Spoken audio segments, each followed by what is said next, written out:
Hello दोस्तों, channel में आपका हार्दिक स्वागत। आजकल एक अजीब सी बहस चल रही है यूट्यूब पर कि नो फैप करना अच्छा होता है या नहीं होता है। अपनी धातु को अपने शरीर में रखना अच्छा होता है या नहीं होता है, यानी नो फैप अच्छा है या नहीं। इस तरह की बहस जब से चल रही है, जब से एक वीडियो संदीप महेश्वरी जी ने अपने चैनल में अपलोड की है, जिन्होंने कहा है कि नो फैप बेकार की चीज़ है। मतलब बेकार तो नहीं बताया है उन्होंने उन्होंने कहा है कि नो फैब ज़्यादा ठीक नहीं है, मतलब इसे करना ज़्यादा उचित नहीं है, अच्छा नहीं है। इससे माइंड पे असर पड़ता है, माइंड पे तरह तरह की चीज़ें होती हैं, जैसे एंजाइटी वगैरह, इस तरह की बातें कही हैं उन्होंने। तो मैं आगे इसी बात पर आपको कुछ थोड़ा सा नॉलेज देना चाहूँगा कि नो फैब करना अच्छा होता है या नहीं होता है। दोस्तों, नो फैप करना, मैं नो फैप नहीं कहूँगा, क्योंकि नो फैप तो एक अभियान है जो लोगों ने कुछ मिलके चलाया था। मैं इसको कहूँगा, मतलब अपने शरीर की, अपने स्वास्थ्य का ध्यान रखना, अपनी धातुओं का ध्यान रखना, अपनी धातुओं को पुष्ट करना, उन्हें पावर देना। मेरा कहना ये है। नो फैप मैं नहीं कहना चाहूँगा, क्योंकि नो फैप का भी एक नुकसान है मेरी निगाह में। वो आगे मैं आपको वीडियो में बताऊंगा। तो दोस्तों, वीर रक्षा करना यानी अपने धातुओं की रक्षा करना, अपने धातु की रक्षा करना, उसे बर्बाद ना करना, उसके 5 बेहतरीन उसके लाभ हैं। और 5 बेहतरीन लाभ तो होंगे ही होंगे, वो चाहे कोई भी हो, उसके लाभ होंगे। जो 5 बेहतरीन लाभ हैं, उसे कोई चैलेंज नहीं कर सकता, वो तो है ही। उसके 5 बेहतरीन लाभों में से सबसे पहला लाभ है दोस्तों, एनर्जी। दोस्तों, इसकी एनर्जी बहुत पावरफुल होती है। इसकी एनर्जी ऐसी होती है, अगर जो आपके शरीर में इसकी एनर्जी है, तो आप एक अलग ही किस्म की, आपके अंदर पावर, आपके अंदर क्षमता, आपके अंदर सामर्थ होगी। आप मतलब सुस्त और बैठेंगे नहीं ज़मीन पे या अपने सोफे या पलंग पे। आप कुछ करेंगे, आपके अंदर आपका माइंड भी आपको कुछ कराने की कोशिश करेगा।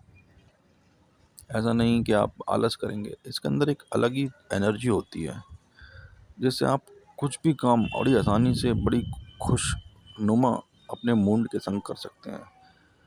अगर खुशनुमा मूड ही नहीं होगा आपका, आपका डल मूड होगा, आपका माइंड भी थका थका सा होगा, तो आप कुछ भी ढंग से नहीं कर सकते। लेकिन इसे रखने से, इसे ना करने से, कुछ टाइम तक ना करने से शरीर में बहुत अच्छी एनर्जी का भंडार होता है, उसका स्टोरेज होता है, जो आपके मूड को फ्रेश और बढ़िया रखता है। आपके जो हार्मोन्स हैं, टेस्टोस्टेरोन, इस हार्मोन्स के लेवल को भी बढ़ा के रखता है। तो इसका सबसे अच्छा लाभ ये है कि आप एक्टिव रहेंगे। एक्टिव रहने से आपके सारे काम बड़ी आसानता से, सरलता से हो जाएंगे। जैसे कि आपको योगा करनी है, एक्सरसाइज करनी है, जिम जाना है, तो बड़ी आसानी से आप उसे कर सकते हैं। आप सुबह जल्दी उठ सकते हैं, आप अपनी सामर्थ्य के अनुसार उससे थोड़ा ज़्यादा ही आप वेट उठा सकते हैं। जिम में जाके योगा कर सकते हैं, दौड़ लगा सकते हैं, आप चल सकते हैं, वॉक कर सकते हैं। मतलब आप ये सब कार्य अपनी हेल्थ के अच्छे होने से कर सकते हैं, और ना होने से और इसकी बर्बादी ज़्यादा करने से आपको ये प्रॉब्लम नहीं आए, ऐसा हो ही नहीं सकता। आपको प्रॉब्लम आएगी ही आएगी। तो उसका दूसरा लाभ, बहुत अच्छा बेहतरीन लाभ ये है कि आपको एक सेटिस्फाई और आपके मूड को, एक आपके माइंड को एक बढ़िया रखता है। क्योंकि आपका डोपामाइन डोपामाइन जो एक हार्मोन्स होता है, जो आपको खुशी देता है, वो आपके अंदर ही होता है। वो आप छोटी छोटी चीज़ों में उसको फील करोगे, कुछ और कार्यों में। और इसे करने के बाद आपके डोपामाइन का जो स्तर है वो कम हो जाता है, क्योंकि आप बार बार अपने डोपामाइन को इस एक्टिविटी से कम कर रहे हैं, रोज़ कुछ गलत देख के, कुछ गलत करके। तो डोपामाइन आपकी जो और कार्य हैं, जैसे जिम जाना, पढ़ाई करना, जॉब करना, या कुछ भी अच्छा करना छोटे से छोटे लेवल पर, या कमरे की सफाई कर लेना या बाज़ार चले जाना, कुछ भी छोटे से छोटे लेवल पे आप बड़ी अच्छी तरह से कर लेंगे, क्योंकि आपका डोपामाइन छोटी छोटी चीज़ों में मज़े लेने लगेगा, ना कि इस चीज़ में आपका डोपामाइन ख़राब होगा।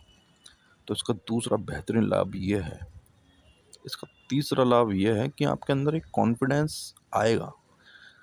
क्योंकि अक्सर आप देखा होगा कि आपके अंदर कॉन्फिडेंस नहीं आएगा अगर आप ये काम करेंगे। आप लोगों से नहीं मिल पाएंगे, आप लोगों के सामने बात नहीं कर पाएंगे, आपसे सीधा तक नहीं खड़ा होया जाएगा। लोगों से बात करने में आप झेपेंगे, नीचे देखेंगे, आंखों से आंख नहीं मिलाएंगे। लेकिन इसको रोकने से ये देखा गया है, क्योंकि ये एक एनर्जी है और ये एनर्जी पूरे शरीर में फ्लो करती है धातुओं के थ्रू, तो ये आपकी आंखों में अलग ही चमक आएगी, आपका कॉन्फिडेंस बढ़ेगा, आप लोगों से अच्छी तरह बात करेंगे और अपने काम को बड़ी आसानता से सरलता से करेंगे। तो इसका तीसरा लाभ तो ये बहुत बेहतरीन लाभ है कि आप समाज से बहुत अच्छी तरह से जुड़ेंगे। इसका चौथा लाभ ये देखा गया है कि आपको आपका जो क्या कहते हैं, आपका जो रिलेशनशिप है वो बेहतरीन होगा। क्योंकि रिलेशनशिप अगर आप इसे ज़्यादा करेंगे और आपके अंदर एक करते करते एक गिल्ट होगा, एक पछतावा होगा, पश्चाताप होगा कि मैं ये क्या कर रहा हूँ, तो आपका जो रिलेशनशिप है किसी गर्ल से या किसी गर्लफ्रेंड या कोई भी अपोजिट सेक्स से, वो अच्छा नहीं रह सकता, क्योंकि आप नज़रें झुका के ही रखेंगे, क्योंकि आपको हर समय यही पछतावा रहेगा कि मैं गलत कर रहा हूँ। इसे करने से आपके शरीर में एनर्जी होगी, माइंड बढ़िया होगा, हर चीज़ बढ़िया होगी, चेहरे पे चमक होगी, ग्लो होगा, आंखों में तेज होगा और आपकी जो वॉइस है वो भी अच्छी एकदम से आएगी निकल के। कोई बिना कॉन्फिडेंस के बेकार आती है, तो इससे कॉन्फिडेंस बढ़ता है तो बढ़िया निकल के फ्लो के संग आएगी। तो आपका जो रिलेशनशिप बहुत अच्छे होंगे सभी के साथ। तो चौथा फ़ायदा इसका बहुत बेहतरीन ये है। और पांचवा फ़ायदा इसका ये है कि आप हर किसी से प्यार करेंगे, स्पिरिचुअल आध्यात्मिक शांति मिलेगी आपको, आपका जो कंसंट्रेशन है हर चीज़ को ऑब्ज़र्व करने का वो बढ़ेगा। आप किसी फूल को देख के भी भगवान को शुक्रिया करेंगे कि कितना अच्छा फूल भगवान ने बनाया है, क्योंकि आपका दिमाग उस गलत जगह से हट के इन अच्छी अच्छी जगहों पर जाएगा। इन अच्छी जगहों का कहने का मतलब ये है कि आप भगवान की जो प्रकृति की अनमोल रचना है इन पर ध्यान देंगे, क्योंकि आपके अंदर हर चीज़ है इस समय। और ध्यान देंगे फूलों पे, पेड़ों पे, जानवरों पे, मौसम पे, गर्मी सर्दी बादल, आसमान, घास, फूल, फल फूल, हर चीज़ पे ध्यान देंगे और आप प्रकृति का, ईश्वर का, भगवान का शुक्रिया अदा करेंगे कि भगवान कितना अच्छा बनाया है आपने इस जगत को, क्योंकि अब आपका ध्यान, आपके अंदर एनर्जी है और आपकी एनर्जी इन अच्छे कार्यों में लगेगी। तो पांचवा बेहतरीन फ़ायदा है इसका ये।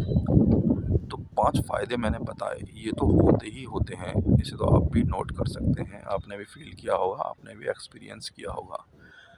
लेकिन अब इसका एक मैं नुकसान बता दूं, जो आप नो फैप करते हैं, जो संदीप माहेश्वरी भी कह रहे हैं, वह यह है कि अगर आप नो फैप करते हैं, उसमें आप क्या करते हैं, उसमें आप दिनों को गिनते हैं कि आज 1 दिन हो गया, आज 2 दिन हो गए, आज 3 दिन हो गए, 1 हफ्ता हो गया, 15 दिन हो गए। और 15 दिन होने के बाद जैसे ही आप नो फैप को ब्रेक करते हैं, तोड़ते हैं, तब आपको बहुत भयंकर पश्चाताप होगा, गिल्ट होगा, निराशा होगी, उदासी होगी, दुख होगा कि 15 दिन की मेहनत गई बेकार।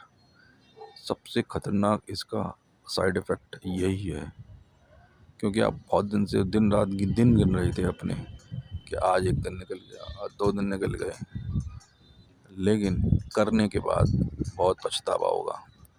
और जिस आदमी ने 28 दिन कर ली, 1 महीना, 45 दिन, 60 दिन, उसको और ज़्यादा होगा। फिर आप बहुत ज़्यादा परेशान हो जाएंगे आपके माइंड से, और फिर आप रेल लगा देंगे, भाड़ में जाने दो सब कुछ, और आप करेंगे करेंगे, आपको मतलब अवसाद सा, डिप्रेशन सा हो जाएगा। इसलिए ये दिन गिनने वाली प्रोसेस बहुत ही ख़राब है इस चीज़ में। इसलिए क्योंकि दिन होगा तो है ही है, अब कितने भी दिन गिन लो। जवान युवक हो, 18 साल प्लस हो, जवान हो, नेचुरल चीज़ है ये एक तरह से देखा जाए तो, क्योंकि ऊपर वाले की देन है। उसको तुम रोक रहे हो, होगा तो सही। कोई साधु महात्मा तो हो नहीं आप कि जंगलों में चले जाओ। संसार में ही रहना है, सब कुछ देखोगे टीवी पे, बाहर बाज़ार में, हर जगह। तो रोकना भी बहुत मुश्किल है। और गिल्ट और रोकोगे, पछतावा और रोकोगे, इसी चैन में आप चलते जाओगे और आपके दिमाग पर बहुत गंदा असर पड़ेगा। और आपके अंदर एक सबकॉन्शियस माइंड में आपकी एक चीज़ फीड हो जाएगी कि ये बहुत गंदी चीज़ होती है। जब भी आपका टाइम आएगा इसे करने का, तो आपको बहुत पछतावा होगा करने के बाद। तो इससे आपकी रिलेशनशिप भी बिगड़ सकती है। तो नो फैप तो नहीं कहूँगा मैं, अच्छी चीज़ है, लेकिन रोकोगे तो फ़ायदा होता है। और ऐसा भी नहीं है कि हो गया तो बहुत ज़्यादा नुकसान हो जाएगा, ऐसा कुछ नहीं है। शरीर बनाता रहता है हमारी धातुओं को। रस, रक्त, मांस, मेद, अस्थि, मज्जा, ये सब चीज़ें हमारी बनती रहती हैं। इसलिए रोकने से फ़ायदा है, इस पे ध्यान देना कम करें, हर चीज़ बैलेंस से करें तो ही फ़ायदा है। काश, मैं आशा करता हूँ मेरी बात आपको समझ में आ गई होगी। मेरे चैनल को सब्सक्राइब करें इसी तरह से तर्क और लॉजिक की बातों को जानने के लिए। आपका बहुत धन्यवाद।